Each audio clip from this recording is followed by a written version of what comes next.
May libreng concert sa isang gasoline station kung saan kinagigiliwan ng ilang mga motorista. Agad na mga viral ang uploaded video na pumukaw sa samot-saring reaksyon sa mga netizens.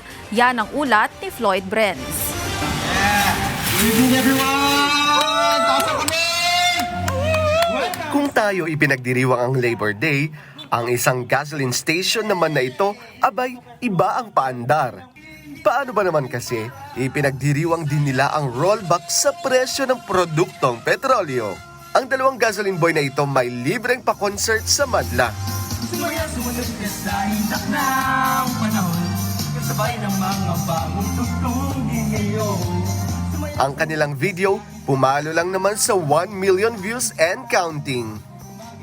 Sa isang video pa nila na ito, napahanga nila ang ilang mga motorista sa kanilang mga paandar na concert.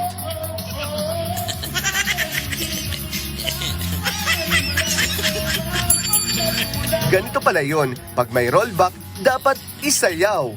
Mapapahawak mo ang beat ka talaga. Tunay nga, sa kabila ng problema na hinaharap ng bansa, likas pa rin sa mga Pinoy ang magpasaya.